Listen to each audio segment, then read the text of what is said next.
4వ అధ్యాయం తెరుద్దాం. 2 Kings chapter 4. 2వ రాజుల గ్రంథము 4వ అధ్యాయము 8 నుండి 10 వచనాలు చదువుకున్నాం. ఎవరైనా చదవగలరా?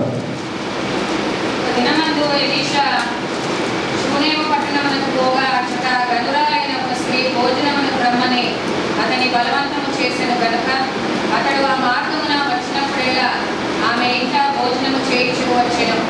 కాగా ఆమె తన పెనిమిటి చూచి, మన యుద్ధము వచ్చుచుపోవచ్చున్నవాడు భక్తిగల దైవజనుడని నేను ఎరుగుదును. కావున మనము అతనికి గోడ మీద ఒక చిన్న గది కట్టించి అందులో అతని కొరకు మంచము, బల్ల, పీట, దీపస్తంభము ఉంచుదుము. అతడు మన యుద్ధకు వచ్చినప్పుడేలా అందులో బస చేయవచ్చునని చెప్పారు.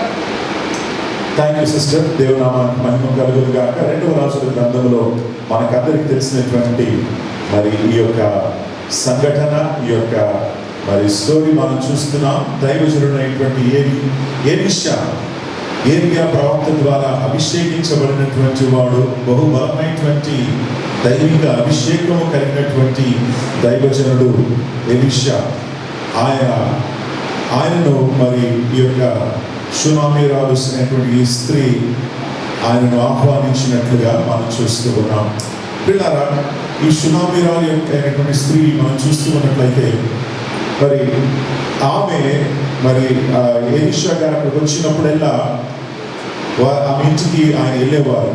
ఎందుకంటే ఆమె మరి భోజనము చక్కగా పెట్టేది. మరి బహుశా షీ వాజ్ గుడ్ కుక్ ఏమో, చక్కగా వంట చేసేదేమో. అందుకే దైవజనులకు మంచి వంట కావాలండి. పాస్టర్స్కి జనరల్గా పాస్టర్స్ మీటింగ్ అయితే జరిగినప్పుడు compulsory they have some meal of the other అనమాట. అందుకే మరి ఎలీషా గారు కూడా మరి బహుశా చక్కగా భోజనం చేసేవారేమో మాకు తెలియదు. షూనామీయురాలు ఖచ్చితంగా మంచిగా వంటలు చేసినప్పుడల్లా మరి ఆయన వచ్చినప్పుడల్లా ఆమె మరి ఈ దైవజనుడి కోసం చక్కటి మరి ఏర్పాట్లు చేసినట్లుగా మనం చూస్తున్నాం. సో పిల్లరా, ఈ యొక్క ఎలీషా గురించి మరి ఆమె చూసినప్పుడు, ఆయనను చూసినప్పుడు ఆయనలో ఒక విషయాన్ని గమనించింది, లేదా ఏదో ప్రత్యేకమైనటువంటి విషయంలో గమనించినట్లుగా చూస్తూ ఉన్నాం. 9వ వచనంలో ఆమె ఏమంటుందంటే, కాగా ఆమె తన పెనిమిటిని చూచి, మన ఎదుకు పోవచ్చున్నటువంటి మరి ఈ వాడు భక్తి గల దైవజనుడని నేను ఎరుగుదును. ఐ నో అని అంటున్నాను. నాకు తెలుసు ఇతను ఎవరు, ఒక భక్తి గల దైవజనుడు. సో షీ న్యూ, ఆమె హృదయంలో తెలిసిపోయింది, ఆమె మనస్సులో ఆమెకు అర్థమైంది ఇతను మామూలు వ్యక్తి కాదు. పిల్లరా, ఎప్పుడైతే ఒక వ్యక్తి దేవుని చేత అభిషేకించబడతాడో, ఎప్పుడైతే ఒక వ్యక్తి దేవుని యొక్క ఆత్మ చేత నింపబడి ఉంటాడో, ప్రతి ఒక్కరు కూడా గుర్తించవచ్చు ఆ వ్యక్తిని. Everybody will recognise that person is anointed by God.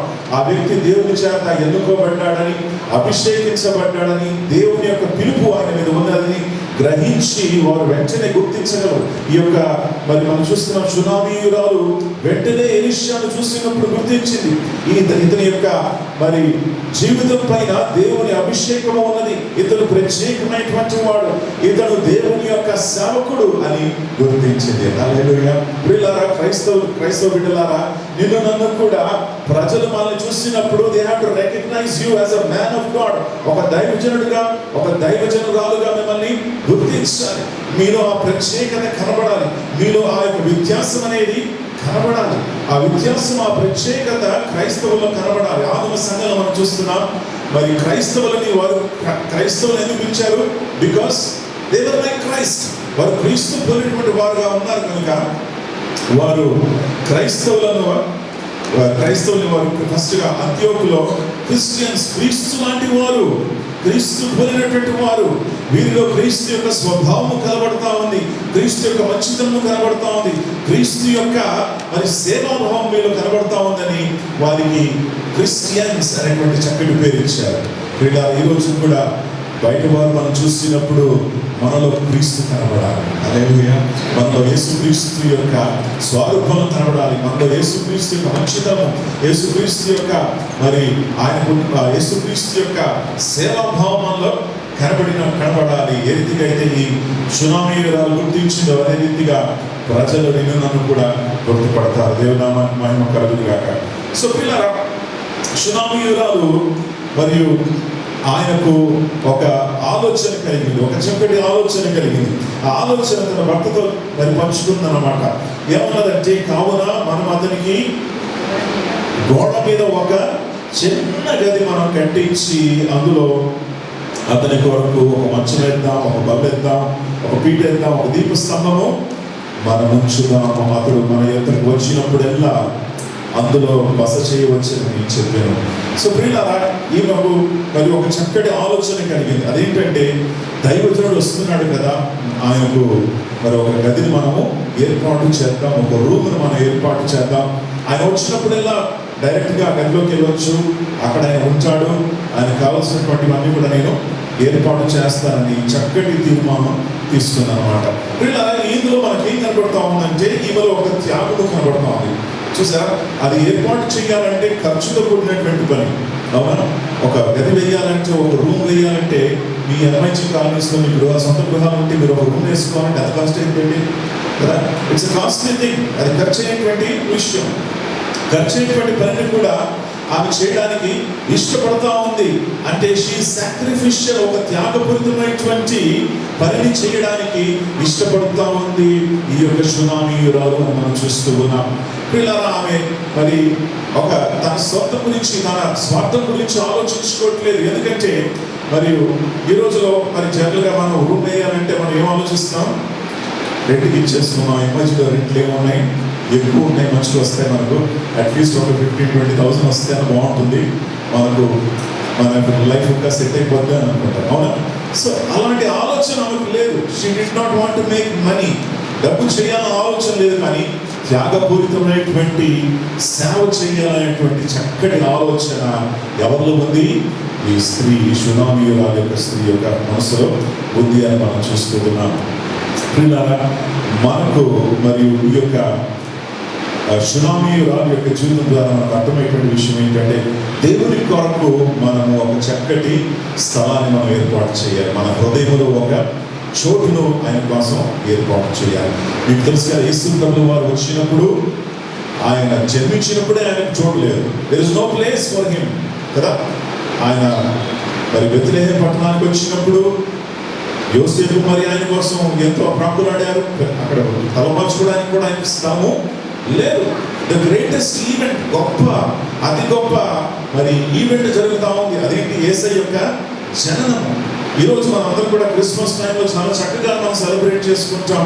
మరి ఈ మందిరం కూడా ఇట్లా ఆయన వెళ్ళేటప్పుడు చాలా బ్యూటిఫుల్గా మరి మీరు చాలా అద్భుతంగా డెకరేట్ చేస్తారు, పెద్ద స్టార్ మీరు పెడతారు, అంత మరి చక్కటి మరి సంబరాలు ఆర్మాటంతో చేస్తూ ఉంటారు కదా. సో ఆ రోజు యేసయ్య జన్మించినప్పుడు నోబడీ న్యూ, ఎవరికి కూడా తెలియదు, ఆయనకు స్థలము కూడా లేదు. కొంతమందికి తెలుసు, ప్రవక్తలకు తెలుసు, కొంతమంది లోకరక్షకుడు పుడతాడని తెలుసు, కానీ ఎవరికి కూడా ఆ సమయంలో ఆయన పుడతాడని, ఆయన వస్తాడని గ్రహించరాక పోయారు. ఆయనకు స్థలము లేకుండా పోయింది. యెరూషలేము పట్టణంలో ఆయన మరణించే ముందు ఆయన మరి ఆ యొక్క గాడిదెక్కి లోపలికి వచ్చినప్పుడు ఇశ్రాయేలు కోసం, ఆ యెరూషలేము పట్టణం కోసం కన్నీరు గార్చాడు. ఎందుకంటే వారు అప్పుడు కూడా అతన్ని ఏం చేయలేదు, గుర్తు పట్టలేదు. They did not recognize Jesus. ఆయనకు స్థలము లేదు, ఆయనకు చోటు లేదు. యెరూషలేముకి వచ్చి మళ్ళా తిరిగి ఆయన బెతనీకి వెళ్ళిపోయాడు. Because there is no room for Jesus. ప్రియులారా, యేసయ్య కొరకు మన హృదయాల్లో, మన జీవితాల్లో స్థలము మనం ఏం చేయాలి? ఏర్పాటు చేసుకోవాలి. We need to have room for Jesus. యేసయ్య కొరకు, యేసయ్యకు మన హృదయంలో, మన జీవితాల్లో స్థలము ఉండాలి. షునామీయురాలు దైవజనుడైనటువంటి ఎలీషాకు స్థలం ఏర్పాటు చేసింది కనుక ఆమె జీవితంలో దేవుడు 3 అద్భుత కార్యాలు చేశాడు, 3 ఆశ్చర్య కార్యాలు చేశాడు. ఆమె జీవితాన్ని ఆశీర్వదించాడు, దీవించాడు. ఎప్పుడైతే ప్రియులారా మన హృదయాన్ని తెరిచి దేవునికి మనం స్థలం ఏర్పాటు చేస్తామో, దేవునికి మనం టైం మనం ఇస్తామో, అప్పుడు దేవుడు మన జీవితంలో కార్యం చేయడానికి ఆయనకు అవకాశం ఉంటుంది. షునామీయురాలు యొక్క జీవితంలో 3 కార్యాలు చేశాడు. మొదటి కార్యం ఏంటంటే, ఏర్పాటు చేసిన తర్వాత దైవజనుడైనటువంటి ఎలీషా పిలిచాడు. షునామీయురాలను పిలిచి, అమ్మ మీకు ఏం కావాలి? ఇవన్నీ కూడా ఏర్పాట్లు మీరు నా కోసం చేశారు కదా, నేనేం చేయాలి మీకోసం అని అడిగాడు. హల్లెలూయా. చూసారా? That open the door. She can ask anything. ఇప్పుడు ఆమె ఏమైనా కూడా అడగవచ్చు. ఎప్పుడైతే స్థలం ఏర్పాటు చేసిందో అవి ఏం చేస్తుందంటే ఆశీర్వాదం కొరకు ఒక మార్గాన్ని తెరిచింది. She opened the door for blessings. ఆశీర్వాదాలకు ఒక మార్గము, ఒక ద్వారాన్ని తెరిచేసింది. ఆమె జీవితంలో దైవజనుడిని ఆహ్వానించినప్పుడు the blessings overflowed in her life. ఆశీర్వాదములు పొంగి పొరిలాయి ఆమె జీవితంలో. మొదటిగా ఆమె వచ్చి నిలబడినప్పుడు గెహాజీ ఏమన్నాడంటే, ఆమె ఏమనలేదు నాకు ఇది కావాలి అది కావాలని కోరుకోలేదు. ఆమె ఏమన్నదంటే, గెహాజీ ఏమన్నాడంటే ఆమెకి పిల్లలు లేరయ్యా అన్నప్పుడు దైవజనుడు వెంటనే మరి ప్రవచించి ఈ టైం కల్లా నెక్స్ట్ ఇయర్ నీకు కుమారుడు కంటావని ఆమె యొక్క అతి డీప్ నీడ్, అతి అవసరత ఉన్నటువంటి ఆ యొక్క అవసరతను ఏం చేశాడు దేవుడు పూర్తి చేశాడు. So when you make room for God, పిల్లరా మీరు దేవునికి స్థలము మీరు ఏర్పాటు చేసినప్పుడు, దేవునికి మీరు చోటు ఇచ్చినప్పుడు, God will meet your deepest need. మీ యొక్క మరి మీ అంతరంగంలో ఉన్నటువంటి అతి ప్రాముఖ్యమైనటువంటి అవసరం ఏదై ఉందో దాన్ని దేవుడు ఏం చేస్తాడు, పూర్తి చేస్తాడు. What is the most important thing in your life, God will bless you and fulfil that. రెండవది ఏం చేశాడంటే, ఇదే కుమారుడు, ఆమె కనేటువంటి కుమారుడు చనిపోయినప్పుడు ఆ కుమారుడిని దేవుడు ఏం చేశాడు, ఎలీషా ప్రవక్త ద్వారా లేవనెత్తాడు. చనిపోయినటువంటి బాబు లేచాడు. మూడవది ఏం జరిగిందంటే, ఈ యొక్క సునామీ వాళ్ళ జీవితంలో 2వ రాజుల గ్రంథము 8వ అధ్యాయం 6వ వచనంలో మనం చూస్తే, రాజు ఏం చేశాడంటే పోగొట్టుకున్నటువంటి ఆమె యొక్క భూమి, పోగొట్టుకున్నటువంటి ఆమె యొక్క ఇల్లు అన్నీ కూడా తిరిగి ఇచ్చేసాడు. God restored her. ఏం చేశాడు దేవుడు, రెస్టోరేషన్ జరిగింది అక్కడ. తిరిగి దేవుడు దయచేస్తాడు. పోగొట్టుకున్నవన్నీ కూడా తిరిగి ఇచ్చేస్తాడు దేవుడు. ప్రియులారా, మీ జీవితంలో కూడా దేవునికి మీరు స్థలం ఇచ్చినప్పుడు, దేవుని యొక్క వాక్యానికి, దేవుని యొక్క ఆత్మకు, దేవుని యొక్క సన్నిధికి, దేవుని యొక్క కార్యానికి మీరు చోటు ఇచ్చినప్పుడు దేవుడు మీ జీవితంలో అతి అవసరమైనటువంటి అవసరతలు తీరుస్తాడు. అది మాత్రమే కాదు, పోగొట్టుకున్నటువంటి అన్నీ కూడా తిరిగి hallelujah. God will repay, God will give you back everything that you lost. పోగొట్టుకున్నటువంటి ప్రతిదీ కూడా దేవుడు తిరిగి దయచేస్తాడని మీకు జ్ఞాపకం చేస్తూ ఉన్నాను. దేవుని నామానికి మహిమ కలుగుగాక. సో సునామీ రాజు యొక్క జీవితంలో గొప్ప అద్భుతము జరిగింది, గొప్ప ఆశ్చర్య కార్యము జరిగింది. దేవుని నామానికి మహిమ కలుగుగాక. ఈ రోజు పిల్లారా, మనకు టైం అనేది లేదు. Everybody doesn't have time. ఎవరిని అడుగుతా, ఎవరిని ఇఫ్ యు ఆస్క్ ఎనీబడి కూడా వాళ్ళు ఏమంటారంటే, నాకు టైం లేదు బ్రదర్, మందిరానికి రావడానికి నాకు సమయము లేదు, లేదా మరి ప్రార్థనకు రావడానికి నాకు టైం లేదు. So we are running after time. చూడండి, ఈ లోకంలో మనం అన్నీ కూడా ఆటోమేటిక్ అయిపోయింది కదండి. ఇప్పుడు కంప్యూటర్స్ వచ్చేసాయి. కంప్యూటర్స్ ఏం చేస్తున్నాయంటే మన యొక్క పనులన్నీ కూడా ఫాస్ట్గా చేస్తున్నాయి కదా. ఇప్పుడు మనకు ఇన్స్టెంట్ టీ ఉంది, ఇన్స్టెంట్ కాఫీ ఉంది, ఏది కావాలంటే అన్నీ కూడా రెడీగా ఉన్నాయి. ఇవన్నీ ఉన్నా సరే, అన్నీ ఆటోమేట్ అయిపోయినా సరే, అన్నీ కూడా ఆటోమేటిక్గా వచ్చేసినా సరే, మనకి ఇంకా ఏమీ లేదు, టైం మాత్రం దొరకట్లేదు కదా. మనం ఏమనుకుంటాం, అన్ని ఆటోమేటిక్ చేసేస్తే, అన్ని ఆటోమేట్ చేసేస్తే మనకేమొచ్చేస్తే ఎక్కువ టైం ఉండదు అనుకుంటాం. But you will not have time. ఎంత ఆటోమేట్ చేసినా, ఎంత ఆటోమేటిక్ అయిపోయినా మనకు సమయం మాత్రము ఉండదు. సో పిల్లరా, మన సమయాన్ని సద్వినియోగం మనం చేసుకోవాలి. We need to invest hour time. దేవునికి స్థలము, దేవునికి చోటు మన జీవితాల్లో మన సమయం ద్వారా ఆయనను మయంపరచాలని మీకు జ్ఞాపకం చేస్తూ ఉన్నాను. సుమారు ఒక వ్యక్తి maybe if is living for 80 years, ఒక వ్యక్తి 20 సంవత్సరాలు బతుకున్నాడు అనుకోండి, ఆయన రోజు 8 గంటలు నిద్రపోతున్నాడు అనుకోండి. So 80 years 8 hours per day, that is 26 years అంట. 26 సంవత్సరాలు ఆయన వయసులో ఆయన చేసిన పని ఏంటి, నిద్రపోయాడు కదా. So we have very little time. మనకు చాలా తక్కువ సమయం అనేది ఉన్నది. ఈ సమయాన్ని మనం దేవునికి ఇవ్వాలి. ఈ సమయాన్ని మనం దేవుని యొక్క చేతుల్లో సమర్పించాలి. దేవునికి చోటు మనం ఇవ్వాలి.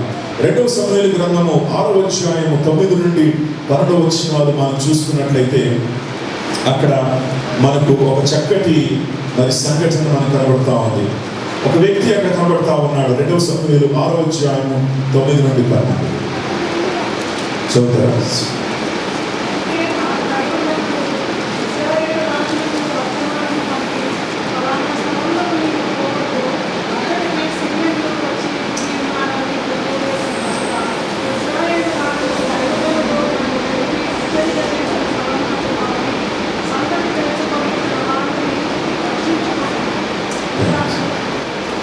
మైక్ అక్కడ చదువు బాగుంటుంది, మీకు మైక్ కూడా అవసరం లేదు. You can just so loudly you can speak. So 2 సమూయేలు 6:9.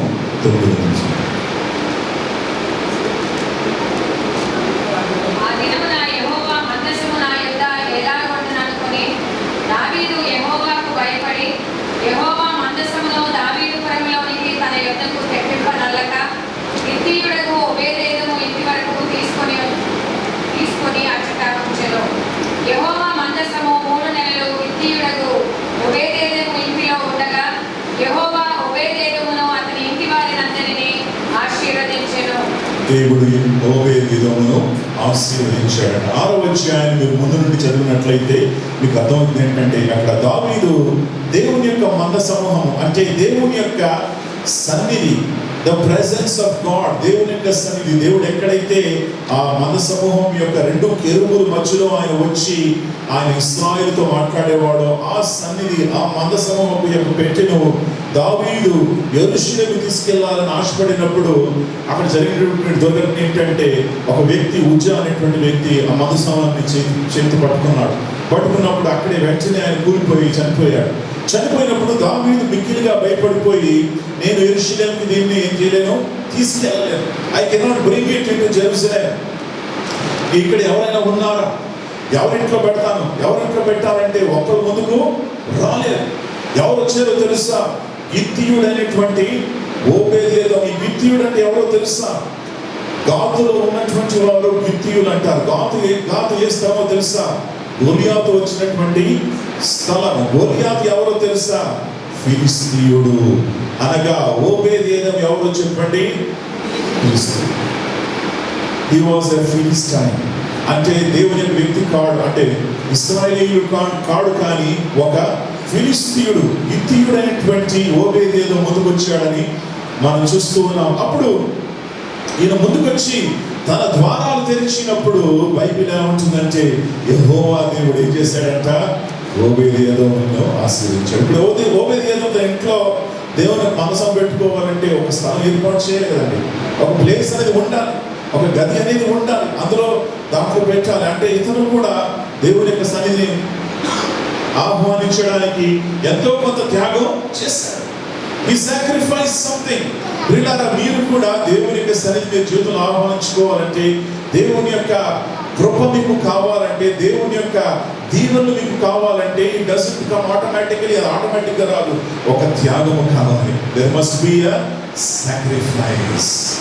నీ జీవితంలో నువ్వు విడిచిపెట్టడానికి కొన్ని విషయాలు ఉండాలి. You should leave some things. దేవునికి ఆయాసకరమైనటువంటి విషయాలను విడిచిపెట్టాలి. దేవునికి దేవుని దుఃఖపరిచేటువంటి విషయాలను ప్రక్కన పెట్టాలి, విడిచిపెట్టాలి. దేవునికి చోటు నీ జీవితంలో ఇవ్వాలి. అప్పుడు సునామీరావు ఆశీర్వదించినట్లుగా, ఓబేదెదోమును ఆశీర్వదించినట్లుగా దేవుడు నన్ను కూడా ఏం చేస్తాడు?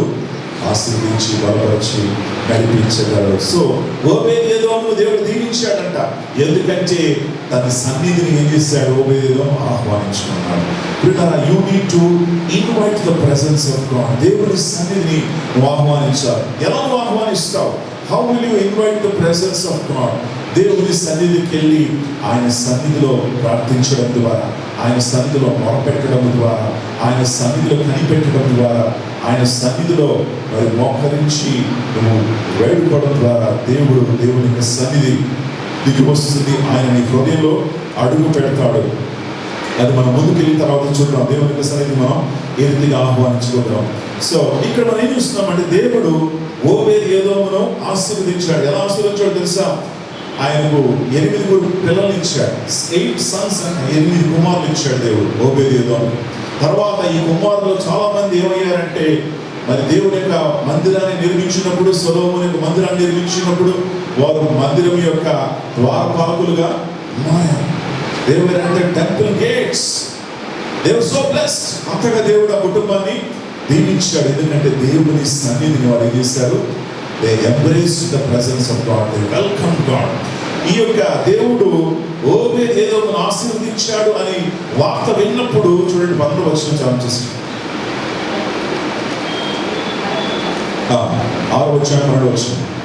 దేవుని మందసము ఉండుట వలన యెహోవా ఓబేదెదోము ఇంటి వారిని అతనికి కలిగిన దానిని అంతటినీ ఆశీర్వదించుచున్నాడు.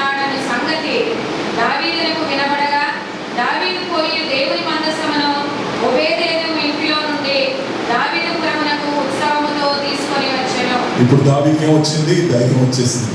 ఇంకోటి ఏంటి? అసూయ. నేను ఎక్కడ వదిలేస్తే ఎవరు దీవించబడుతున్నారు ఇక్కడ? నేను ఫస్ట్ నా ఇంట్లో పెట్టుకున్నాను అనుకున్నాను, కానీ ఈ సంఘటన జరిగిన తర్వాత నేను భయపడి అక్కడ పెట్టేశాను. కానీ ఇప్పుడు నా దీవెనలు ఆశీర్వాదం అన్ని కూడా ఎవరు కొట్టేస్తున్నారు? ఓబేదెదోము. దావీదు ఆశీర్వదించబడలేదు, ఓబేదెదోము ఆశీర్వదించబడ్డాడు. Hallelujah. David is not blessed, ఓబేదెదోము ఇస్ బ్లెస్డ్. దేవుని సన్నిధి దావీదుతో లేదు, ఎవరితో ఉంది? ఓబేదెదోముతో ఉంది. అందుకే దావీదుకు బహుశా కొంచెం అసూయ పడినాడేమో. వెంటనే విన్నప్పుడు I need to go and bring, ఎందుకంటే I want to be blessed. Hallelujah. నేను దీవించబడాలి, నేను ఆశీర్వదించబడాలి. నా దీవెనలన్నీ కూడా ఓబేదెదోము కొట్టేస్తున్నాడు. అందుకే నాకు దేవుని యొక్క మనసం కావాలి. నా ప్రజలు, యెరూషలేములో ఉన్నటువంటి ప్రజలు దీవించబడాలి. గిత్తీయుడైనటువంటి ఈ ఫిలిష్తీయుడు దీవించబడుతున్నాడు ఏంటి అని మరి పరిగెత్తుకుంటూ వెళ్ళి ఆయన ఏం చేస్తాడంటే దేవుని యొక్క మనసమాన్ని తీసుకొచ్చినట్టుగా మనం చూస్తున్నాం. ఇలా ఓబేదెదోము స్థలం ఏర్పాటు చేసినట్లుగా మనము కూడా ఆయన కొరకు స్థలం ఏం చేయాలి? ఏర్పాటు చేసుకోవాలి. We need to have room for God in our hearts. దేవుని కొరకు మన హృదయాల్లో, మన జీవితాల్లో మనము గదిని ఏర్పాటు చేసుకోవాలి. మళ్ళీ మనము 2వ రాజుల గ్రంథము 5వ అధ్యాయానికి మనం వద్దాం. షూనేమీ గారి దగ్గరికి మనం వద్దాం. 2వ రాజుల గ్రంథం 4వ అధ్యాయంలో ఆమె ఏర్పాటు చేసినటువంటి స్థలం ఏ రీతిగా ఉందో ఒకసారి మనం చూద్దాం. జాగ్రత్తగా మనం పరిశోధిద్దాం. ఎలీషా ప్రవక్త దేవుని చేత అభిషేకించబడినటువంటి వాడు, రెండంతుల ఆత్మ కలిగినటువంటి వాడు. He had twice anointing అన్నమాట. రెండంతుల ఆత్మ. కొన్నిసార్లు నేను వండర్ అవుతూ ఉంటాను, అదేంటంటే పాత నిబంధనలో దేవుని ఆత్మ అప్పుడప్పుడు వారి మీదకి వచ్చి వెళ్ళిపోయేది. కానీ ఈ దైవజనుడు ఎంత గొప్పగా ఆశీర్వదించబడ్డాడు, ఎంత గొప్పగా దేవుని యొక్క ఆత్మను పొందుకున్నాడంటే ఆయన చనిపోయినప్పుడు ఆయన ఎముకల్లో కూడా ఏముంది? దేవుని అభిషేకం. ఎందుకంటే ఒక చనిపోయి ఈయన సమాధి చేసిన తర్వాత, ఎవరు ఎలీషా ప్రవక్త సమాధి చేసిన తర్వాత కూడా అక్కడ కొంతమంది మరి ఒక శవాన్ని తీసుకొచ్చి పారపెట్టేటప్పుడు కొంతమంది దొంగలు వచ్చారంట దొంగతనం చేయడానికి. వీళ్ళు ఆ శవాన్ని తీసుకెళ్ళి ఎలీషా గారి యొక్క సమాధి దగ్గర పడేశారు. ఆ మనిషి లేచాడు. చనిపోయినటువంటి మనిషి కూడా ఎలీషా గారి యొక్క సమాధి తగిలినప్పుడు ఆయన ఎముకలు తగిలిందంట. తగిలినప్పుడు ఏమైంది? అంత అభిషేకం ఎక్కడి నుంచి వచ్చింది? So much. అంటే పాత నిబంధనలు ఉన్నటువంటి దైవజనులు లేరు, పాత నిబంధనలు కూడా కాదు. ఇప్పుడు పరిశుద్ధాత్మ దేవుడు మనలో ఉంటున్నాడు. మనలో ఇంకా మనకు ఎంత ఉండాలి? ఇంకెంత మనకు దేవుని ఆత్మ ఉండాలండి? ఇంకెంతగా మనం అభిషేకించబడాలి? ఇంకెంతగా మనం దేవుని సన్నిధిని మనం కలిగి ఉండాలి? సో ఆశ్చర్యకరం. సో మొదటిగా ఆమె చేసినటువంటి పని ఏంటంటే 2వ రాజుల గ్రంథం 4వ అధ్యాయం చూస్తే 10వ వచనంలో ఒక చిన్న గదిని మనం చేద్దాం. గోడ మీద మేడ గదిని మనం ఏర్పాటు చేద్దాం. ఇంగ్లీష్లో ఏముందంటే let us make a room on the roof. మేడ గదిలో ఎందుకో ప్రత్యేకత ఉంది. మేడ గది గురించి ఆలోచన చేస్తే మేడ గదిలో మరి దేవుడు యేసు ప్రభుల వారు తన యొక్క మరియు అక్కడ ఏం చేశారు? ఆయన ఆ యొక్క బల్ల ఏర్పాటు చేయబడింది. మేడ గదిలో పరిశుద్ధాత్మ దేవుడు దిగి వచ్చాడు. మేడ గదిలో మరియు పేతురు ప్రార్థన చేసేటప్పుడు దేవుడు దర్శనాన్ని ఇచ్చాడు. Something special about roof. మేడ గురించి ఏదో ప్రత్యేకత ఉంది. ప్రత్యేకత ఏంటంటే we have to go up high. అదేంటి? మనం ఉన్న స్థలం కంటే మనం పైకి వెళ్ళాలి. మనం ఉన్నటువంటి చోటు కంటే మనం పైకి వెళ్ళాలి. ఆత్మీయంగా మనం పైకి వెళ్ళినప్పుడు we see visions, we see Holy Spirit, we see God's power, we see fellowship. సహవాసము, దేవుని యొక్క ఆత్మ, దేవుని యొక్క శక్తి, దేవుని యొక్క దర్శనాలు ఇవన్నీ కూడా ఎప్పుడు జరుగుతాయి అంటే మనం మేడ గది మీదకి వెళ్ళినప్పుడు, అంటే మన ఆత్మీయ స్థితిని మనం పైకెత్తినప్పుడు, మన ఆత్మీయ స్థితిని మనం పైకి దాన్ని లేవనెత్తినప్పుడు then you will see the mighty works of God. అప్పుడు దేవుని యొక్క అద్భుత కార్యాలు నువ్వు నీ జీవితంలో చేస్తావు. హల్లెలూయా. Praise the Lord. మన ఆత్మీయ జీవితం ఒక ముందడుగు మనం వేయాలి. We have to climb one step higher. ఒక మెట్టు పైకి మనము వెళ్ళాలి. అలా వెళ్ళినప్పుడు దేవుని యొక్క కార్యాన్ని మనం చూడగలం, దేవుని యొక్క అద్భుతాలు మనం చూడగలం.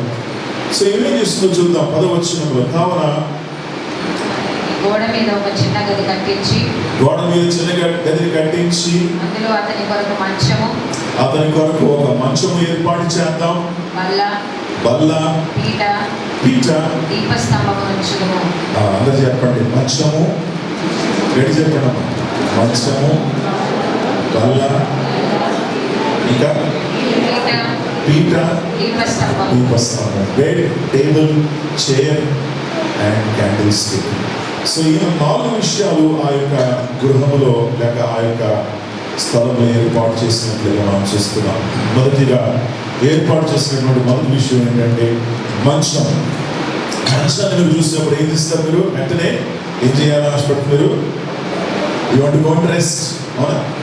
అలసిపోయి ఇంటికి వచ్చినప్పుడు మీరు ఎక్కడికి వెళ్తారు? మంచానికి వెళ్ళి పడుకోవాలని, విశ్రాంతి తీసుకోవాలని మీరు ఆశపడుతూ ఉంటారు. So the bed is symbolic of rest. మన హృదయాల్లో కూడా రెస్ట్ అనేది, నెమ్మది అనేది ఉండాలి. మనస్సు కలవరత చెందుతూ, తొందరపడుతూ, మరి అనేక విషయాల గురించి మనం చింతిస్తూ, భయపడుతూ మనం ఉన్నట్లయితే మన మనస్సులో నెమ్మది, సమాధానం అనేది ఉండనే ఉండదు. So God wants to give you rest. మీ జీవితాల్లో, మీ మనస్సులో దేవుడు ఏం ఆశపడుతున్నాడు? సమాధానం, విశ్రాంతి, నెమ్మదిని కలిగి చేయాలని ఆశపడుతున్నాడు. మొదటి నెమ్మది ఏంటంటే, ప్రయాసపడి భారం వహించినటువంటి సమస్త జనులారా నా యొద్దకు రండి, నేనేమిస్తాను? విశ్రాంతి. ఏ విశ్రాంతి అది? పాప భారము నుండి విశ్రాంతి. The burden of sin is removed. పాపం యొక్క భారము తొలగిపోతా ఉంది. దేవుడు నీకు విశ్రాంతిని ఇస్తా ఉన్నాడు. రెండవ విశ్రాంతి ఏంటో తెలుసా? ఆయన యందు నమ్మకం ఉంచినట్లయితే ఆయన నీ యొక్క భారాలు మోయడానికి ఆయన సిద్ధంగా ఉన్నాడు. He said, He will bear your burdens. ఈ భారాలను ఏం చేస్తాను? మోస్తాను. అంటే నువ్వు మోయాల్సిన అవసరము లేదు. పేతురు గ్రంథం ఉంది కదా, cast your burdens upon the Lord. He cares for you. నీ భారాలు ఆయన మీద మోయండి. ఆయన నీ కొరకు చింతిస్తున్నాడు, నీ గురించి చింతిస్తున్నాడు. నువ్వు చింతపడాల్సిన అవసరం లేదు. యేసయ్య నీ గురించి చింతిస్తున్నాడు, నువ్వు మోయాల్సిన అవసరము లేదు. చాలా మంది భారాలు మరి మోస్తూ ఉన్నారు. ఎన్నో మనసులో ఎంతో భారం, కుటుంబం గురించి, మరి భవిష్యత్తు గురించి, బిడ్డల గురించి, అనేక విషయాల గురించి మన మనస్సుల్లో, మన హృదయాల్లో భారాన్ని మనం కలిగి ఉంటున్నాం. యేసయ్య ఉన్నాడంటే అవన్నీ కూడా తీసుకొచ్చి నా దగ్గర వదిలేసాయి, నేను మోస్తాను, నువ్వు మోయకు. హల్లెలూయా. ఎందుకంటే మీరు మోస్తే మీకు బీపీలు, షుగర్లు, డయాబెటీస్ ఇవన్నీ వచ్చేస్తాయి. వాటన్నిటిని కూడా నేను మోస్తాను, మీరు హాయిగా ఉండండి, నేను చూసుకుంటాను యేసయ్య కదా. మనం భారాలు మోస్తూ ఉన్నప్పుడు మనము మరి కృంగిపోతూ ఉంటాం, అలసిపోతూ ఉంటాం, మనకు అనేక రోగాలు కూడా సంభవిస్తాయి. కనుక భారాలు మోసేటువంటి దేవుడు ఉన్నాడు. కనుక మనం ఆయన సన్నిధికి వచ్చి ప్రతి భారాన్ని ఆయన చేతుల్లో మనం విడిచిపెట్టాయి. ఈరోజు ఈ ఉదయకాలం ఒకవేళ భారం వస్తున్నట్లయితే, నీ మనసులో వేదన, నేను తలంపులో మరియు ఆ వేదన, నువ్వు కృంగిపోయి మరి కొన్ని విషయాల గురించి ఆలోచిస్తున్నావేమో, కుటుంబం గురించి ఆలోచిస్తున్నావేమో, ఉద్యోగం గురించి ఆలోచిస్తున్నావేమో, నిరుద్యోగంగా ఉన్నావేమో, లేదా అనారోగ్యంగా ఉన్నావేమో, వాటన్నింటినీ కూడా యేసయ్య చేతుల్లో పెట్టు. వాడు నీకవే దేవుడు ఏం చేస్తాడు? మార్గాన్ని చేస్తాడు. Okay, He will help you. ఆయనకు సహాయం చేస్తాడు, అద్భుతంగా సహాయం చేస్తాడు. నీవు అనుకున్న రీతిగా దేవుడు సహాయం చేస్తాడు, నీకు తెలియనటువంటి రీతిగా దేవుడు సహాయం చేస్తాడు. అప్పుడు వీళ్ళు నాకు సహాయం చేస్తున్నాడు, ఇప్పుడు అనుకూలం, వాడు వచ్చి నీకు హెల్ప్ చేస్తాడు. అద్భుతంగా దేవుడు మార్గాలు తెలుస్తాడు, దేవుడు అద్భుతంగా కార్యం చేస్తాడు. When you keep everything in the hands of Jesus, ప్రతిదీ కూడా యేసయ్య చేతిలో నువ్వు పెట్టేస్తే యేసయ్య అద్భుతంగా నీకు సహాయం చేయడానికి ఆయన ఇష్టపడుతూ ఉన్నాడు. రెండవది ఏంటంటే మనం చూస్తున్నాం బల్ల. రెండవది ఏంటండి? బల్ల మనం చూస్తున్నాం. బల్ల దేనికి సాదృశ్యం అంటే భోజనాన్ని మనం జనరల్గా భోజనం చేయాలంటే మనం ఎక్కడికి వెళ్తాం? ఆ డైనింగ్ టేబుల్ దగ్గరికి వెళ్తాం, అక్కడ కూర్చొని మనం భోజనం చేస్తాం. ఎవరైనా వచ్చినప్పుడు భోజనం బల్ల దగ్గరికి మనం తీసుకెళ్తాం. దావీదు అంటాడు కదా, నీవు నా ఎదుట భోజనపు బల్లను సిద్ధము చేశావు. ప్రకటన 3:20 మనం చూస్తున్నాం, ఆయన నేను వచ్చి ఏం చేస్తాను? నీతో పాటు భోజనము చేస్తాను. సో ఈ భోజనము, ఈ బల్ల రెండు కూడా ఆ ఇంటర్లింక్డ్ అన్నమాట. అంటే ఈ బల్ల దేనికి సాదృశ్యము? భోజనానికి లేదా ఫెలోషిప్ కి సాదృశ్యం. హల్లెలూయా. సహవాసానికి సాదృశ్యం. పిల్లరా, మన హృదయంలో we need to have continuous fellowship with God. దేవునితో సత్సంబంధం మనం కలిగి ఉండాలి. ఓకే, చాలామంది మరి ఈ రోజులో ఫెలోషిప్ ఎందుకు చేస్తున్నారంటే ఈ ఫోన్స్తో ఫెలోషిప్ అవుతా ఉంటుంది కదా. ఈ వాట్సాప్ ఇది ఒక్కసారి ముద్దారనుకోండి గంటలు తినేస్తుంది. తెలుసా అది? ఒక్కసారి ఆ యూట్యూబ్ లేదా ఒక్కసారి ఆ ఇన్స్టాగ్రామ్, ఫేస్బుక్ నేను అంతా డిలీట్ చేశాను. ఎందుకంటే this unnecessary it is wasting my time. So అన్నీ తీసి పడేశాను. సో ఒక్కసారి ముట్టుకొని మీరు కూర్చున్నట్లయితే టైం వెళ్ళిపోతుంది. You will lose on your precious time. ప్రశస్తమైన సమయం మీరు కోల్పోతారు. దేవుడితో చక్కగా సహవాసం చేసేటువంటి టైం కోల్పోతారు. మీ పిల్లలతో మీరు ఉండాల్సినటువంటి టైం కోల్పోతారు. ఏదో ప్రయోజనకరమైనటువంటి పనులు చేయాల్సినటువంటి టైం మీరు కోల్పోతారు. ఎందుకంటే దీంతోనే మీరు సమయం గడుపుతున్నారు. ఇది మీ భోజనం, ఇది మీకు బలగా ఉండకూడదు. This is not your time of fellowship. Your time of fellowship is the word, అది వాక్యం. Your time of fellowship is prayer, ప్రార్థన. అది మన యొక్క భోజనపు వల్లగా మారాలి. మీరు రొట్టె ద్రాక్షారసం తీసుకున్నప్పుడు యేసయ్యతో మీరేమవుతున్నారు? సహవాసం చేస్తున్నారు. రెండవది ఏంటంటే యేసయ్యతో మీరేమవుతున్నారు? ఏకమైతూ ఉన్నారు. ఆయనతో పాటు మీరు కలిసి ఏక శరీరముగా, తన సంఘముగా ఏకమైతూ ఉన్నారు ఆయనలో. ఆ భోజనపు ఆ యొక్క రొట్టె ద్రాక్షారసాన్ని సేవిస్తూ ఉన్నప్పుడు నేను క్రీస్తుతో పాటు ఏమవుతున్నాను? ఏకమైతూ ఉన్నాను. Because he in me, I in him. Hallelujah. ఆయన నాలో, నేను ఆయనలో. మేమందరం ఏమవుతున్నాం? మేమేమవుతున్నాం? ఏకమవుతున్నాం. దిస్ ఇస్ ద మిస్టరీ అని బైబిల్ అంటాం.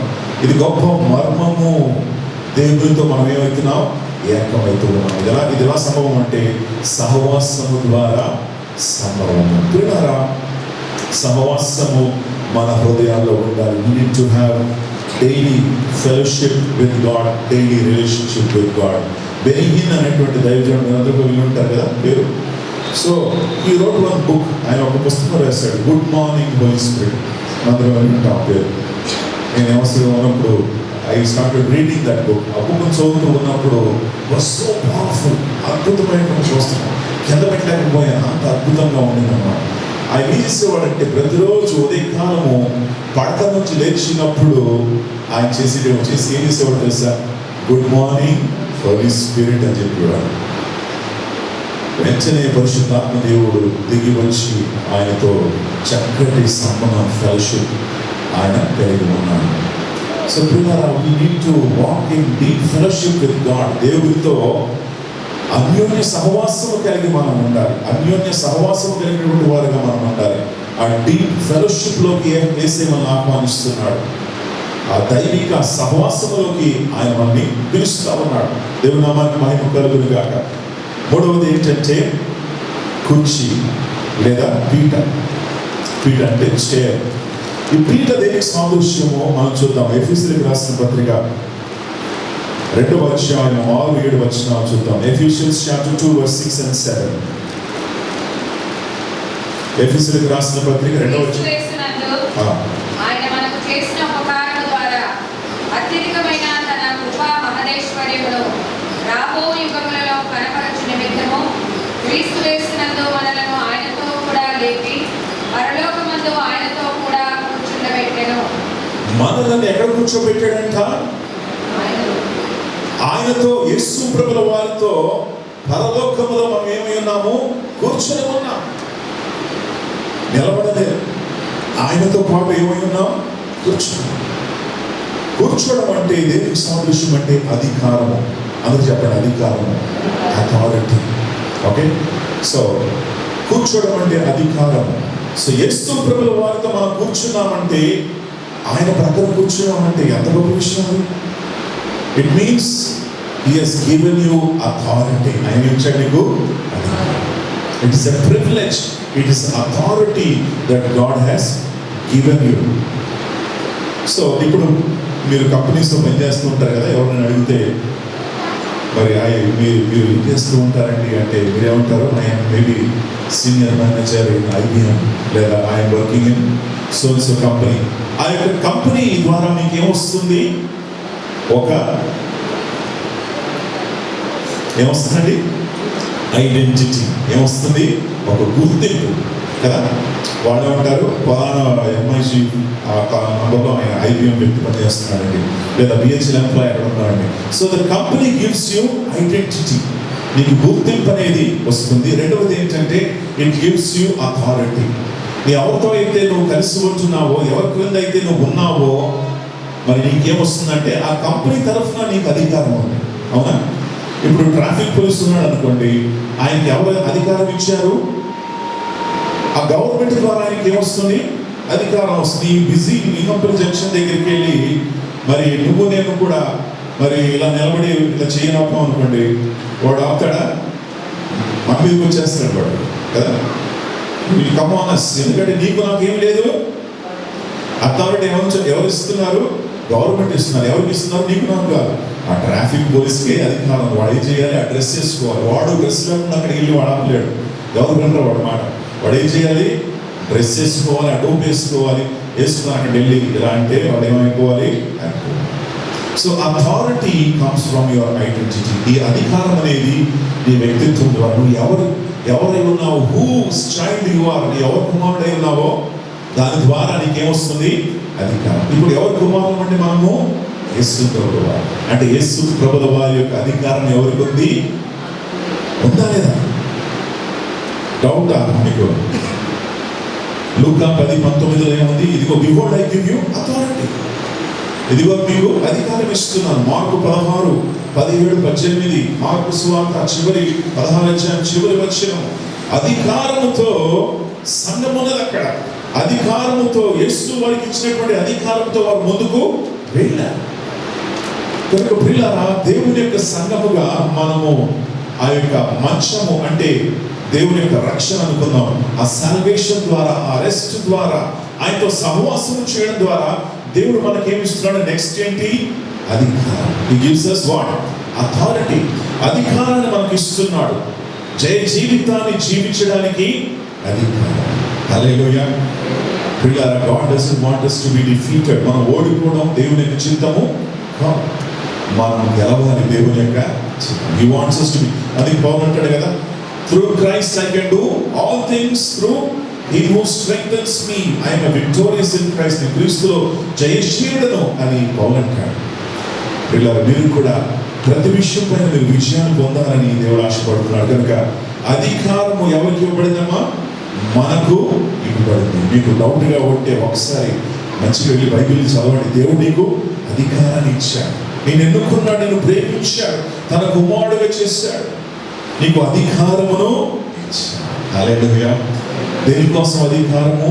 తన సువార్తను ప్రకటించడానికి, తన కోసం జీవించడానికి, తన కార్యాలు జరిగించడానికి నీకు అధికారమును ఇచ్చినట్లుగా మనం చూస్తున్నాం. ఈరోజు చాలా మంది క్రైస్తవులు అధికారము ఇచ్చినా సరే అధికారము లేకుండా వారు జీవిస్తూ ఉన్నారు. దేవుడు మనం అభిషేకించినా సరే, కుమారులుగా మిమ్మల్ని పిలిచినా సరే, తెలియకుండా మనం అధికారము లేకుండా మనము జీవిస్తూ ఉన్నాం. What a sad thing. అంత మరి విచారకరమైనటువంటి విషయం. అధికారం కలిగినటువంటి బిడ్డలు అధికారము కలిగి జీవించాలి. దేవుడు సాతాను యొక్క ప్రణాళిక ఏంటో తెలుసా? మీ యొక్క కళ్ళను కప్పాలని. ఎందుకు కప్పాలని ఆశపడుతున్నాడు? మీకు ఉన్నటువంటి అధికారం మీకు తెలియకూడదు అని వాడి ప్రయాసం.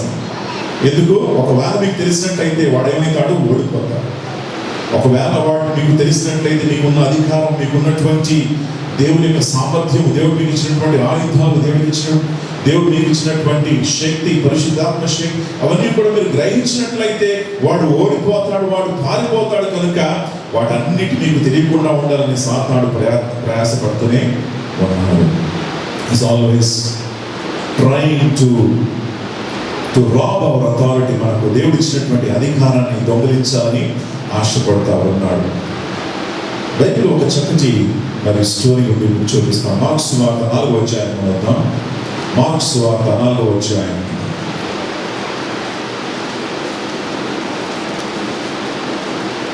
యేసు ప్రభుల వారు శిష్యులందరూ కూడా కలిసి దోణినెక్కి వారు మరియు ఒక ప్రాంతం నుండి మరొక ప్రాంతానికి వారు వెళ్తూ ఉన్నారు. వెళ్తూ ఉన్నప్పుడు 35 వచ్చిన సాయంకాలం వచ్చినప్పుడు మరియు యేసు ప్రభుల వారు శిష్యులతో ఏమన్నారంటే, మనం అద్దరికి వెళ్దామని చెప్పి అన్నప్పుడు వారందరూ కూడా ధోనిలెక్కి రెడీ అయిపోయారు. 37వ వచనంలో అప్పుడు పెద్ద తుఫాను రేగి ఆయన ఉన్నటువంటి ధోని మీద అలలు కొట్టినందున ధోని ఏమైంది? నిండిపోయింది. ఇక్కడ ఒక సమస్య ఏర్పడింది. ఇక్కడ ఈ ధోని నడిపేటువంటి వారు ఎవరో తెలుసా? శిష్యులు ఎవరో తెలుసా? చాలా మంది ఎవరు అందులో? జాలరు అంటే ఏంటి? గలిలయ సముద్రంలో వారు ఎప్పుడు కూడా వెళ్తా ఉంటారు. ఆ సముద్రంలో వారికి తెలుసు ఎలా ఉంటుందో, వెదర్ కండిషన్ ఏంటో వారికి తెలుసు, అన్నీ కూడా తెలిసి వాళ్ళు వెళ్తారు. అంత ఎక్స్పీరియన్స్ ఉన్నటువంటి వారు అక్కడ ఎప్పుడు కూడా ఎలాంటి తుఫాన్లు వస్తాయో వారికి తెలుసు. ఇది ఫస్ట్ తుఫాను కాదు వారు ఫేస్ చేసింది. అక్కడ గలిలయ సముద్రంలో వెళ్ళినప్పుడు అనేక సార్లు తుఫాన్లు వస్తూ ఉంటాయంట. కానీ ఈ తుఫాను మాత్రం ప్రత్యేకమైనటువంటి తుఫాను. ఈ తుఫాను మాత్రం చాలా భీకరమైనటువంటి తుఫాను కలిగింది అక్కడ. ఎంతగా భీకరంగా ఉందంటే బహుశా వారి జీవితకాలంలో ఎప్పుడు కూడా చూడలేదు అటువంటి తుఫాను. అలాంటి తుఫాను వచ్చినప్పుడు వాళ్ళందరూ కూడా భయపడిపోయారు. ఎందుకు? ప్రాణం పోతుందేమో అని భయపడిపోయింది. వారు ఏమన్నారంటే, మరి బోధకుడా, మేము నశించుకోవచ్చున్నామని మీకు చింత లేదా? మీకు తెలీదా? మీరు చక్కగా నిద్రపోతున్నారేంటి అని ఆయనతో అన్నప్పుడు అందుకు యేసయ్య లేచి ఏం చేశాడు? గాలిని గద్దించాడు. ఇంకా నిశ్శబ్దమై ఊరకుండమని సముద్రముతో చెప్పగా గాలి అణిగి మిక్కిలి నిమ్మలమాయెను. పిల్లరా, యేసు ప్రభువు వారు ఒకసారి ఆలోచించండి. ఇక్కడ గాలితో మాట్లాడుతూ ఉన్నాడు. ఎలా మాట్లాడుతున్నాడు అంటే ఒక దయ్యపడినటువంటి వ్యక్తిని మాట్లాడినట్టుగా మాట్లాడుతూ ఉన్నాడు. అనేక మార్లు దయ్యాలు పట్టినప్పుడు యేసయ్య ఉంటాడు, ఊరుకో అంటాడు, లేక విడిచి వెళ్ళిపో అని గద్దిస్తాడు. ఇక్కడ తుఫాను యేసయ్య ఏం చేస్తున్నాడు? గద్దిస్తున్నాడు. సముద్రాన్ని ఏం చేస్తున్నాడు? గద్దిస్తున్నాడు. ఈ యొక్క తుఫాను సముద్రాన్ని గద్దించడానికి కారణం ఏంటో మనం చూద్దాం. సో 40వ వచనంలో ఏమంటున్నాడంటే, అప్పుడు మీరు ఎందుకు భయపడుచున్నారు? మీరు ఇంకనూ నమ్మలేక ఉన్నారా? మీ విశ్వాసము ఎక్కడా? వేర్ ఇస్ యువర్ ఫెయిత్ అని ఇంగ్లీష్లో వేర్ ఇస్ యువర్ ఫెయిత్ అని అంటున్నాడు. సో పిల్లరా, యేసయ్య ఏం కోరుకున్నాడంటే శిష్యులు ఏం చేయాలి? యేసయ్య చేసిన పని వారు చేయాలి. అందుకే హ్యాపీగా నిద్రపోయాడు. నా శిష్యులు ఉన్నారు కదా. శిష్యులు ఎవరో తెలుసా? యేసయ్యను వెంబడించేటువంటి వారు. యేసయ్య ఏం చేస్తున్నాడో నేర్చుకొని చేయాలి వారు ఆ పని. దే ఆర్ అండర్ ట్రైనింగ్ అన్నమాట. ప్రొబేషన్లో వారు ఉన్నారు, ఇంటర్న్షిప్ వాళ్ళకు ఉన్నది. యేసయ్య దగ్గర వాళ్ళు ట్రైనింగ్ తీసుకుంటున్నారు. ఆ ట్రైనింగ్ ఏంటంటే యేసయ్య ఎలా నడుస్తూ ఉన్నాడో, ఎలా ప్రవర్తిస్తున్నాడో వాళ్ళు నేర్చుకోవాలి. అది నేర్చుకొని వారు అమలు చేయాలి. సో ఆ ట్రైనింగ్లో ఉన్నటువంటి శిష్యులు భయపడిపోయినప్పుడు యేసయ్య ఈ యొక్క ట్రైనీస్ ఈ శిష్యులతో మాట్లాడుతూ ఉంటాడంటే, మీరు ఎందుకు భయపడుతున్నారు? మీ విశ్వాసం ఏమైంది? ఎంతవరకు మీకు బోధించింది ఏమైంది? మీరు ఏం చేయాలి? నేను చేసిన పని మీరు చేయాలి. హల్లెలూయా. అటు శిష్యులు ఏం చేయాలి? నిలబడి గాలిని గద్దించాలి, నిలబడి తుఫాను గద్దించాలి. గద్దించినప్పుడు యేసయ్యకు లోబడినటువంటి తుఫాను మీకు లోబడదా? లోబడుతుందా? ఎందుకంటే వీరికి కూడా యేసయ్య ఇచ్చాడు, అధికారాన్ని ఇచ్చాడు. సో పిల్లరా, గాడ్ గేవ్ us authority. దేవుడు మనకు అధికారాన్ని ఇచ్చాడు. ఆ అధికారాన్ని మనం వినియోగించాలి. We need to recognize who we are. మనం ఎవరై ఉన్నామో మనము గుర్తించాలి. దేవుని యొక్క బిడ్డలై ఉన్నాం. దేవుని యొక్క నామం మనలో ఉంది. యేసయ్య నామాన్ని వాడడానికి అధికారము ఉంది. యేసయ్య యొక్క శక్తి మనలో ఉంది అని మనము గుర్తించాలి. ఆ గుర్తింపు మనకు ఉండాలి. ఒక చిన్న కుర్రవాడు డైలీ స్కూల్కి వెళ్తున్నాడు. స్కూల్ బస్ వచ్చినప్పుడు స్కూల్ బస్ ఎక్కి వెళ్తున్నాడు. ఒకరోజు ఆ కుర్రవాడు ఏం చెప్పాడంటే తన ఫ్రెండ్స్తో అంటున్నాడు, రే చూడరా, ఇది మన బస్ స్టాండ్ కదా, నేను అక్కడికి నుంచుంటాను, బస్సు అక్కడ ఆగుతుంది చూడు అని అన్నాడు. అంటే వీళ్ళే ఉన్నారు, బస్సు ఆగదరా, నువ్వు మిస్ అయిపోయావు, ఈరోజు స్కూలు మిస్ అయిపోయావు, పెడతారు టీచర్, నేను బస్సు ఆగదని చెప్పాను, నువ్వు చూడు అని చెప్పి ఏం చేశాడు? బస్ స్టాండ్ ఇక్కడ ఉంటే అది ఆ రోడ్ దగ్గర వెళ్ళి నిల్చున్నప్పుడు వీళ్ళు బస్సు ఎక్కేశారు. బస్సు ఎక్కేసిన తర్వాత కొంచెం ముందుకు వెళ్ళిన తర్వాత కరెక్ట్గా బస్సు ఏమైంది? ఈ కుర్రోడు ఎక్కడ ఉన్నాడో అక్కడ ఆగింది. అక్కడ ఆగి బతికాడు. ఎక్కినప్పుడు పిల్లలు అడిగారు, ఏంట్రా నువ్వు ఎక్కడ నిలబడితే బస్సు అక్కడ ఆగుతుంది ఏంటి అని అన్నప్పుడు అతను ఏమన్నాడు మీకు తెలుసు కదా, ఏమన్నాడు? డ్రైవర్ ఎవరు? Is my daddy. డ్రైవర్ ఎవరు? నా నాన్న. అందుకే నేను అక్కడ నిలబడితే వాడు నానేం చేస్తారు? బస్ అక్కడ ఆపుతారు కదా. So if driver is my daddy then I don't have to worry. నాకు ట్రాన్స్పోర్ట్ గురించి భయమే లేదు. నేను స్కూల్కి ఎప్పుడు కావాలంటే అప్పుడు చదివి నా డాడీ ఎప్పుడైనా తీసుకెళ్ళి డ్రాప్ చేస్తాడు. ఎక్కడ నుంచి ఉంటే అక్కడ వచ్చి ఆగుతాడు. So if your heavenly father, పరలోకపు తండ్రి నీ డాడీ అయితే నీకేముంది? పరలోకపు తండ్రి యొక్క అధికారము. నువ్వు కూడా చింతపడాల్సిన అవసరము లేదు. Hallelujah. You need to walk in the authority of God. దేవుని అధికారములో మీరు నడవాలి. యేసయ్య నామాన్ని మీరు వాడాలి. Jesus name is the most powerful name. శక్తి గల నామము. అన్ని నామముల కన్నా ఇవన్నీ పాడతాను, ఇవన్నీ తెలుసు మనకు, కానీ మనం వాడట్లేదు కదా. ఇవన్నీ మనకు తెలుసు, థియరీగా మనకు తెలుసు, కానీ ప్రాక్టికల్గా మనం యూజ్ చేయట్లేదు, ప్రాక్టికల్గా విశ్వసించట్లేదు. So we need to believe. విశ్వసించాలి, ప్రాక్టికల్గా దాన్ని వాడాలి. యేసయ్య నామాన్ని మనం వాడాలి. అలా వాడినప్పుడు మన జీవితాల్లో దేవుడు గొప్ప కార్యాలు చేస్తాడు. ఒకరువాడు తన డాడీతో పాటు కిరాణా షాప్కి వెళ్ళేవాడు. కిరాణా షాప్కి వెళ్తున్నప్పుడు అక్కడ కిరాణా షాప్లో డాడీకి అకౌంట్ ఉందన్నమాట. అంటే ఏదైనా తీసుకోవచ్చు, నెలాఖరులో ఏం చేస్తాడు? బిల్లు కట్టేస్తాడు. సో డాడీ వెళ్ళి కిరాణా షాప్కి వెళ్ళి అని కొనుక్కొని నా అకౌంట్లో వేస్తే అని చెప్పేవాడు. నేను చెప్పాడు నా ఖాతాలో వేస్తే అని చెప్పాడు. ఖాతాలో వేసేసి వెళ్ళిపోయేవాడు. 2-3 సార్లు చూస్తాడు ఈ కుర్రవాడు డాడీ చేసే పని. డాడీ ఏమంటున్నారు? నా ఖాతాలో వేసేస్తాడు. సో ఇక్కడ ఏం చేస్తాడు? ఇది ఏదో మ్యాజిక్ వర్డ్ లాగా ఉంది. ఏంటో మ్యాజిక్ వర్డ్? నా ఖాతాలో వేస్తే. సో ఆ వర్డ్ బాగా గుర్తుపెట్టుకున్నాడు. గుర్తుపెట్టుకొని నా ఫ్రెండ్స్తో వెళ్ళాడు. అంకుల్ నాకు అవి చిప్స్ ప్యాకెట్, చాక్లెట్లు, బిస్కెట్లు అని కూడా ఇచ్చాడు.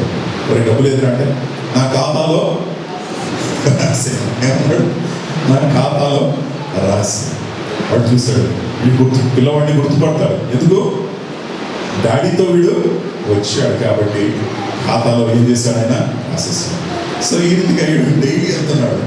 డైలీ వెళ్ళి తీసుకుంటున్నాడు, కొనుక్కుంటున్నాడు, అన్నీ చేస్తూ ఉన్నాడు. లాస్ట్లో డాడీ పిలిచారు. ఏంట్రా ఈ బిల్లు ఎంత వచ్చింది? ఇక్కడ చూస్తే చాక్లెట్ బిస్కెట్లు ఎక్కువ ఉన్నాయి. ఏం చేశాను? వెళ్ళావా అంటే ఏమన్నాడు? వెళ్ళాను. అతను ఎందుకు ఇచ్చాడు కిరణ్? అతను ఎందుకంటే who did he come with? ఎవరితో వచ్చాడు ఆయన? నాన్నతో వచ్చాడు. నాన్నతో వచ్చాడు కనుక ఆయనకి ఏముంది? Dedicated authority. ఆ అధికారం ఆయనకి ఉన్నది కనుక నాన్న యొక్క కుమారుడు కనుక ఇతను ఏం చేయగలడు? ఇక యూజ్ దట్ అథారిటీ. మీరు కూడా దేవుని యొక్క కుమారులు, కుమార్తెలై ఉన్నారు కనుక ధైర్యంగా దేవుడికి ఇచ్చినటువంటి అధికారాన్ని మీరు వాడండి. యేసయ్య నామాన్ని వాడండి. అధికారముతో మీరు జీవించండి. అలా చేసినప్పుడు దేవుడికి ఆశ్చర్య కార్యాలు చేస్తారు. ప్రియులారా, అధికారమును మనం ఎలా వాడతామో మనం చూద్దాం. దేవుని నామానికి మహిమ కలుగుగాక. సో సామెతల గ్రంథంలో మనం తెలుసు కదా, సామెతల గ్రంథం 18వ అధ్యాయం అనుకుంటా. Proverbs 18:21. జీవమరణములు నాలుక వశము, జీవము మరణము నాలుక వశము. దాని యందు ప్రీతిపడువారు, దాని యందు ప్రీతిపడువాడు దాని ఫలము తిందురు. దాని ఫలాన్ని తింటాడు. జీవము మరణం ఎక్కడుందంట? నాలుకలో ఉంది. యోహాను 6:63లో యేసయ్య అంటున్నాడు, నేను చెప్పేటువంటి మాటలు జీవము, they are spirit and life. యెషయా 55:11లో ఏముందంటే దేవుడి యొక్క వాక్కు తన నోట్లో నుండి విడుదల చేయబడినప్పుడు ఏ కార్యం కొరకైతే దేవుడి మాట విడుదల చేయబడిందో ఆ కార్యాన్ని నెరవేరుస్తుంది. It will accomplish what God has destined for us. So మన నోటిలో దేవుని యొక్క వాక్కు శక్తి ఉంది. దేవుని అధికారాన్ని వాడుకోవాలంటే ఆ అధికారాన్ని ఎలా వాడుకుంటున్నాము? మాటల ద్వారా, వర్డ్స్. దేని ద్వారా అండి? By words. By words we exercise the authority of God. దేవుడు సమస్తాన్ని ఎలా సృజించాడు? నోటి మాటతో సృజించాడు. By word he created everything. సమస్తమును తన నోటి మాట ద్వారా సృజించాడు. ఇప్పుడు అధికారం కలిగినటువంటి వ్యక్తి ఏం చేయగలడు? నోటి మాటతోనే ఆయన కార్యాన్ని చేయగలడు. ఇప్పుడు సీఎం గారు ఉన్నారనుకోండి, ఆయన ఏం చేయగలడు? ఏదని చెప్పాలంటే ఆయన ఒక మాట చెప్తే చాలు, వాళ్ళు చేయడానికి రెడీగా ఉంటారు. He needs to just say something అని చెప్పాలి, అంతే, అది జరుగుతుంది. అదే రీతిగా దేవుని బిడ్డలుగా మీరు మీ నోటి మాటను జాగ్రత్తగా వాడాలి. మీరు దేనికోసం అయితే వాడుతున్నారో యేసే అధికారం కలిగినటువంటి నామంలో మాటలు వాడినప్పుడు అది ఏ కార్యంతో అయితే మీరు చెప్తున్నారో అది జరుగుతుంది. ఫర్ ఎగ్జాంపుల్, యోవేలు గ్రంథం 3వ అధ్యాయం 10వ వచనంలో ఈ మాటలు ఉన్నాయి. బలహీనుడు ఏమన్నారంట? నేను బలవంతుడిని అని చెప్పాలి. ఎంతమంది బలహీనలు ఉన్నారు ఇక్కడ? How many of you are weak? బలహీనంగా మీకు అనిపిస్తాం. అలా అనిపిస్తున్నట్లయితే మీరు చెప్పాలి, నేను ఎవరిని? నేను బలవంతుడిని. ఈ నోటి మాటతో నువ్వు ఒప్పుకోవాలి. బలవంతులు చెప్పడంలో గొప్పతనం లేదు, బలహీనులు చెప్పడంలో గొప్పతనం కదా. బలవంతుడిని నేను బలవంతుని చెప్పుకుంటే లాభం లేదు.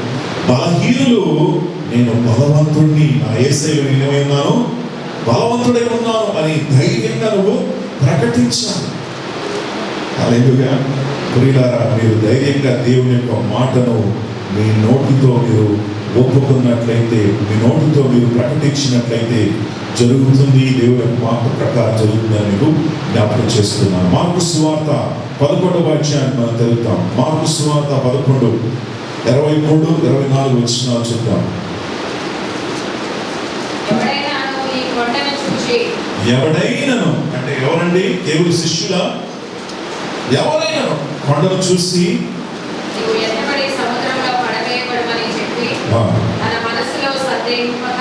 మొదటిగా ఏం చేయకూడదు? సందేహించకూడదు. No doubt. If you want miracles in your life, నీ జీవితంలో దేవునికి అధికారాన్ని నువ్వు వాడాలంటే నీ మనసులో ఏం ఉండకూడదు? డౌట్ ఉండకూడదు, సందేహం ఉండకూడదు. ఇంకా సందేహం ఉండకూడదు. రెండవది ఏంటి? చెప్పాలి. మూడవది ఏంటి? నమ్మాలి. జరుగుతుందని నమ్మాలి కదా. 3 things. No doubt, speak, believe. చెప్పండి. 3 విషయాలు. మొదటిది ఏంటిది? అవిశ్వాసం అలా ఉండకూడదు, డౌట్ అనేది రాకూడదు. రెండవది ఏంటి? నోటితో చెప్పాలి. మూడవది ఏంటి? నమ్మకం ఉంచాలి. అలా చేసినట్లయితే మీ ఎదుట ఉన్నటువంటి కొండల్ని నేను తొలగిస్తాను అంటున్నాడు దేవుడు. హల్లెలూయా. Praise the Lord. మీ ఎదుట ఉంచబడినటువంటి సమస్యలను నేను తొలగిస్తాను. మీ హృదయాల్లో, మీ జీవితంలో ఉన్నటువంటి సమస్యలను తొలగించేటువంటి శక్తి నీలో ఉంది. ఎవడైనా అనుంది. అవునా? ఎవరైనా చేయొచ్చు. They have to believe in the word of God. దేవుడి వాక్యమును విశ్వసించాలి. ఎందుకు దేవుడు మాట గురించి ఈ విషయాలు అంటున్నాడు? ఎందుకు తెలుసా? మన మాటలో శక్తి ఎందుకు ఉందో తెలుసా? ఒకవేళ నేను ఎవరినైనా గాయపరచాలంటే వెంటనే వారి గురించి 2 మాటలు మరి చెడ్డగా మాట్లాడితే ఏమవుతుంది? ఎక్కడ గాయపరచండి? నేను వారికి కట్టు కొట్టానా? లేదు. హృదయం ఏమైంది? గాయం కలిగింది కదా. They hurt in their heart. So మాటలో శక్తి ఉంది. ఉందా లేదా? ఉంది. నీ మాటల ద్వారా నువ్వు ఏం చేయగలవు? ఒక వ్యక్తిని గాయపరచగలవు. నీ మాటల ద్వారా ఒక వ్యక్తిని కృంగింప చేయగలవు. నీ మాటల ద్వారా నువ్వు ఒక వ్యక్తిని మరి నువ్వు ఒకవేళ గట్టిగా వరకు మాట్లాడడం సూసైడ్ కూడా చేసుకోవచ్చు. అంత శక్తి ఎక్కడుంది? ఎందుకు అంత శక్తి దేవుడు మాటల్లో పెట్టాడు?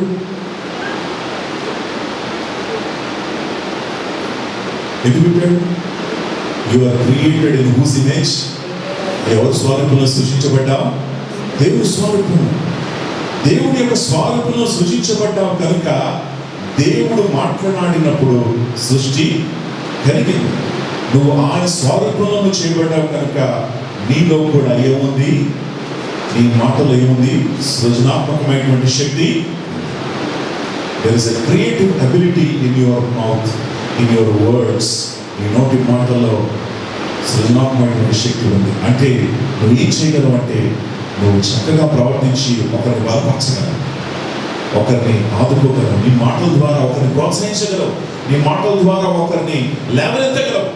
నీ మాటల ద్వారా ఒకరిని బలపరచగలవు. నీ మాటల ద్వారా అపవాదిని నువ్వు గద్దించగలవు. నీ మాటల ద్వారా నువ్వు జయాన్ని పొందుకోగలవు. Everything is depending on your words. అన్ని కూడా దేని మీద ఆధారపడింది? మాటల పైన. ఇప్పుడు వివాహం జరిగేటప్పుడు హస్బెండ్ వైఫ్ని ఏమడుగుతారు? ఫస్ట్ ఏమడుగుతారు? మీరు పెళ్లి చేసుకోవడానికి ఓకేనా అని అడగరా? వాళ్ళు మౌనంగా ఉంటే ఒప్పుకుంటారా? పెళ్లి చేస్తారా? They have to open their mouth and say yes అని చెప్పాము కదా, అప్పుడే జరుగుతుంది. ఎవ్రీథింగ్ ఇస్ ఆన్ వర్డ్స్, అన్నీ కూడా మాటలో జరుగుతుంది. ఇంటర్వ్యూలో కూడా నువ్వు పర్ఫామ్ చేస్తే, నువ్వు మంచిగా మాట్లాడితే నీకు ఉద్యోగం కదా. ఈ ఇంటర్వ్యూలో నువ్వు మరి నీ పర్ఫార్మెన్స్ ఏముంది, ఎలా ఉంది? It is based on your words. నువ్వు ఏం మాట్లాడుతున్నావో దాని మీద ఆధారపడింది. Everything is depending on our words. అన్నీ కూడా మన మాటల మీద ఆధారపడి ఉంది ప్రియులారా. కనుక దేవుని యొక్క బిడ్డలుగా, దేవుడు తెలుసుకున్నటువంటి వారైనటువంటి మనము ఎంత జాగ్రత్తగా మన మాటలు మాట్లాడాలి. రెండవది ఏంటంటే, మన మాటల ద్వారా మనం ఇతరులను బలపరచాలి, మనల్ని కూడా మనం బలపరుచుకోవాలి. హల్లెలూయా. ఎలా బలపరుచుకుంటావు?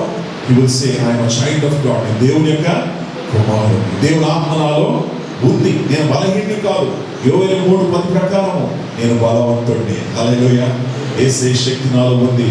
అనారోగ్యం ఉన్నా సరే పర్వాలేదు, నా దేవుడు నన్ను చేయగలడు, స్వస్థపరచగలడు. ఈరోజు ఓడిపోయినా పర్వాలేదు, రేపు జయమును నేను పొందుకుంటాను. You need to build yourself. మిమ్మల్ని మీరు ఏం చేసుకోవాలి? కట్టుకోవాలి. యూదా 20 వచనంలో ఉంది కదా, build yourself up in the Holy Spirit. పరిశుద్ధాత్మలో మిమ్మల్ని మీరు ఏం చేసుకోవాలి?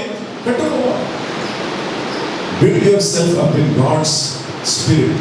You will see the work of God in your life. దేవుని యొక్క ఆత్మకార్యం నీ జీవితంలో చూస్తారు. కనుక పిల్లరా, మన నోటి మాటలు మనం జాగ్రత్తగా వాడాలి. నీకు తెలుసు, మరి ఇశ్రాయేలీయులు కానాను దేశంలోకి ఎందుకు వెళ్ళలేకపోయారు?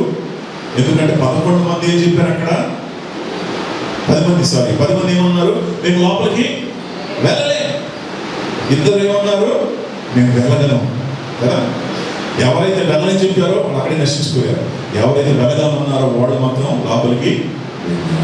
హల్లెలూయా. Everything is on your words. అన్నీ కూడా నోటి మాట మీద ఆధారపడి ఉంది. కనుక పిల్లరా, దేవుని బిడ్డలుగా దేవుడు మనకి ఇచ్చినటువంటి అధికారాన్ని మనం తీసుకొని మన నోటి మాటలు జాగ్రత్తగా మనం వాడుదాం. కృంగింపు చేయడానికి, బలహీనపరచడానికి కాదు, కానీ ప్రోత్సహించడానికి, మనల్ని మనం ప్రోత్సహించుకోవడానికి, మనం దేవుని కోసం జీవించడానికి, ఆయన కార్యాలు చేయడానికి, అపవాదిని ఎదిరించడానికి, మరి రోగాలపైన శక్తిని, దేవుడు ఇచ్చినటువంటి శక్తిని, అధికారాన్ని, ఆయన నామాన్ని వాడుతూ మనం ముందుకు వెళ్ళాలి. The power is in you. శక్తి అనేది ఎక్కడుంది? మనలో ఉంది. హల్లెలూయా. మనలో కార్యం చేస్తుంది దేవుని యొక్క శక్తి. God spirit is working in us. దేవుని ఆత్మ ఎక్కడుంది? బయట ఎక్కడో లేదు. బయట నుంచి దేవుని యొక్క ఆత్మ లేదు, మనలో ఉన్నాడు ఆయన. హల్లెలూయా. మన అంతరంగంలో జీవిస్తూ ఉన్నాడు. సో మనలో ఉన్నటువంటి ఆత్మను ఏం చేసుకోవాలి? రగిలింపు చేసుకోవాలి. అందుకే పౌలు అంటాడు కదా, తిమోతితో ఏమంటాడు? హస్త నిక్షేపణ ద్వారా నీకు వచ్చినటువంటి ఆ యొక్క ఆత్మ వరాన్ని నువ్వు ఏం చేసుకో? రగిలించు. Put it on fire. మనము మన ఆత్మీయ జీవితం రగిలింపు చేయాలి. సునామీ యుగాలుగా మనం ఏం చేయాలి? మన జీవితాల్లో దేవునికి స్థలము మనము ఇవ్వాలి. ఈరోజు దేవునికి చోటు మన జీవితాల్లో మనం ఇద్దాం. ఆయన నామాన్ని మనం పొందుతాం. ఆయన కోసం మనం జీవిద్దాం. ఆయన ఇచ్చినటువంటి అధికారంతో దేవుని యొక్క బిడ్డలుగా, దేవుని కుమారులుగా, కుమార్తెలుగా ధైర్యంగా మనం జీవిద్దాం. Let us live boldly for God. దేవుని కోసం ధైర్యంగా మనం ఉందాం.